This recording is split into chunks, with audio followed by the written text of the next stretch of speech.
नमस्कार, नैतिक न्यूज में आप सभी का स्वागत है। मैं हूं आपके साथ सपना दुबे। साल 2016 था और सदन में देश का बजट पेश किया जा रहा था। तभी उस वक्त के वित्त मंत्री अरुण जेटली ने अपनी ही लिखी एक शायरी पढ़ी और अपनी शायरी से ही अपने विपक्षियों पर तंज कस दिया। उनकी शायरी कुछ इस तरह थी कि कश्ती चलाने वालों ने जब हार कर दी पतवार हमें, लहर लहर तूफान मिले और मौज मौज मझधार हमें, फिर भी दिखाया है हमने और फिर ये दिखा देंगे सबको। इन हालातों में आता है दरिया का ना पार हमें। कुछ इस तरह से भारत के केंद्रीय मंत्री रह चुके अरुण जेटली अपने हौसलों को बुलंद रखते थे। अधिवक्ता पिता महाराज किशन जेटली और माता रतन प्रभा जेटली के घर 28 दिसंबर 1952 को जन्मे अरुण ने अपनी स्कूलिंग नई दिल्ली के सेंट जेवियर्स से की और फिर Shri Ram college of commerce से बीकॉम और दिल्ली विश्वविद्यालय के विधि संकाय से एलएलबी की उपलब्धियां हासिल की।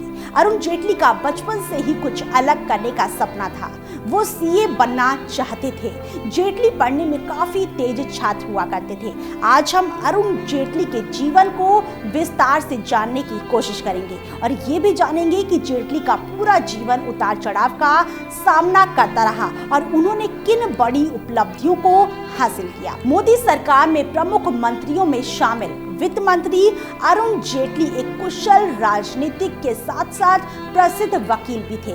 उन्होंने 24 मई 1982 को पूर्व वित्त मंत्री स्वर्गीय गिरधारी लाल डोगरा की बेटी संगीता डोगरा से विवाह किया था। अरुण जेटली के 2 बच्चे हैं, रोहन जेटली और सोनाली भार्गव। दोनों ने ही पिता की राह पर चलते हुए वकालत के पेशे को अपनाया। अरुण जब दिल्ली विश्वविद्यालय में पढ़ रहे थे तभी से अरुण जेटली ने अपने राजनीतिक सफर की शुरुआत कर दी थी। साल 1973 से भ्रष्टाचार के विरुद्ध आहूत लोक नायक जयप्रकाश नारायण के संपूर्ण क्रांति आंदोलन को लेकर विद्यार्थी और युवा संगठनों की एक समिति राष्ट्रीय समिति गठित की गई, जिसके संयोजक अरुण जेटली थे। साल 1974 में दिल्ली विश्वविद्यालय छात्र संघ के अध्यक्ष और फिर अखिल भारतीय अध्यक्ष भी बनाए गए। साल 1975 से 1977 तक 19 महीनों के लिए लगे आपातकाल के दौरान जेल में बंद रहने के बाद जेटली जनसंघ में शामिल हो गए, जहां पर उनकी मुलाकात संघ के नेताओं से हुई। फिर यहीं से शुरू हुआ जेटली का नया सफर। जेटली के कानूनी करियर को देखा जाए तो ये लगभग सफल ही माना जाएगा। सुप्रीम कोर्ट और देश की कई हाई कोर्ट में अरुण जेटली ने 1977 से अभ्यास शुरू कर दिया था और साल 1980 में बीजेपी के गठन के समय इसके यूथ विंग के अध्यक्ष अरुण जेटली बनाए गए थे। तब एक सक्रिय युवा नेता के तौर पर जेटली ने पार्टी के लिए एक बेहद खास भूमिका अदा की। साल 1989 अरुण जेटली के लिए बेहद खास रही।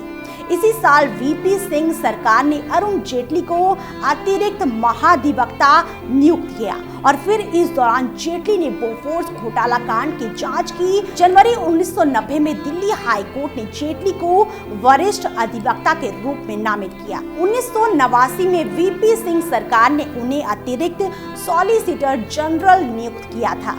जेटली ने कानूनी और मौजूदा मामलों पर कई किताबें लिखी। जेटली के राजनीतिक सफर की बात करें तो जब 1980 में बीजेपी का गठन हुआ तो अरुण जेटली को इसके युवा विंग का अध्यक्ष बनाया गया था।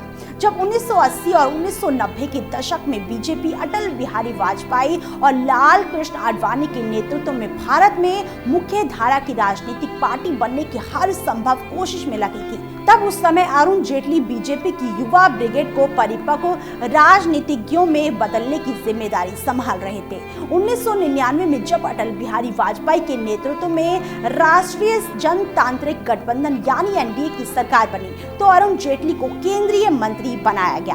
उन्हें कानून एवं न्याय, सूचना एवं प्रसारण और विनिवेश मंत्रालय में राज्य मंत्री का पद दिया गया। ऐसा माना जाता है कि अरुण जेटली अटल बिहारी वाजपेयी के सबसे भरोसेमंद सहयोगियों में से एक हैं। शायद यही वजह थी कि उन्हें ठीक 1 साल बाद कैबिनेट मंत्री बना दिया गया। अब आगे का सफर भी जेटली का सफलतापूर्वक ही बीता। जेटली को साल 2002 और साल 2004 में बीजेपी का महासचिव बनाया गया और 2009 में राज्यसभा में विपक्ष के नेता के रूप में चुने जाने के बाद उन्होंने अपनी पार्टी के एक व्यक्ति के एक पद के सिद्धांत को मानते हुए महासचिव के पद को त्याग दिया। उनके राजनीतिक जीवन को एक बड़ी कामयाबी 2002 में हुए गुजरात विधानसभा चुनाव में हुई नरेंद्र मोदी की जीत के तौर पर भी देखा जाता है। कहा जाता है कि मोदी की जीत के योजनाकार अरुण जेटली ही थे। अरुण जेटली ने अपनी काबिलियत उस वक्त बखूबी साबित की जब प्रमोद महाजन नहीं रहने और अटल बिहारी वाजपेयी की सेवानिवृत्ति के बाद बीजेपी के मुख्य रणनीतिकार बनाए गए और फिर वो राज्यसभा में बीजेपी की तरफ से 2009 में राज्यसभा में विपक्ष के नेता बने। वो अप्रैल साल 2012 में राज्यसभा में अपने तीसरे कार्यकाल के लिए एक बार फिर निर्वाचित किए गए और 2014 के लोकसभा चुनाव में जेटली ने पहली बार कहीं से चुनाव लड़ने का फैसला किया।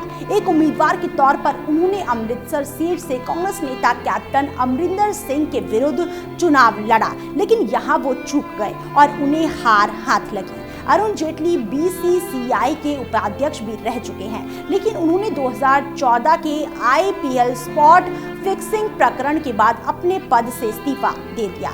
अब हम आपको अरुण जेटली से जुड़ी कुछ रोचक तथ्यों के बारे में बता देते हैं, जिसके बारे में शायद आप ना जानते हो। अरुण जेटली ने कोर्ट में कोका कोला कंपनी और पेप्सिको इंक जैसी बहुराष्ट्रीय कंपनियों का प्रतिनिधित्व भी किया था। जेटली ने जून 1998 में संयुक्त राष्ट्र महासभा में भारत सरकार का प्रतिनिधित्व किया था, जहां दवाओं और धन शोधन से संबंधित कानून की घोषणा का अनुमोदन किया गया। अरुण जेटली को शेर व शायरी का बेहद शौक था और उनका ये शायराना अंदाज बजट पेश करते समय कई बार देखा गया। कई बार उन्होंने शायरी के जरिए विपक्ष पर तंज भी कसे। उनकी कुछ शायरी के बारे में आपको बता देते हैं। दरअसल साल 2017 की बजट पेशकश में जेटली ने अपनी शायरी पढ़ी थी। वो इस तरह थी: इस मोड़ पर घबराकर ना थम जाइए आप, जो बात नहीं है अपनाइए आप, डरते हैं क्यों नई राह पर चलने से आप, हम आगे आगे चलते हैं आइए आप। और साल 2016 में उन्होंने कुछ इस तरह से ही विपक्ष पर कटाक्ष किया। वहीं साल 2015 में भी बजट पेश के दौरान जेटली ने जो शायरी पढ़ी वो कुछ ऐसी थी कि कुछ तो फूल खिलाए हमने और कुछ फूल खिलाने हैं, मुश्किल ये है बाग में अब तक कांटे कई पुराने हैं। अरुण जेटली काफी समय से बीमार चल रहे थे। पूर्व वित्त मंत्री अरुण जेटली को किडनी संबंधित परेशानी थी और इसके लिए वो कई बार अमेरिका में भी इलाज करा चुके थे। 14 मई 2018 को अरुण जेटली का किडनी ट्रांसप्लांट हुआ था।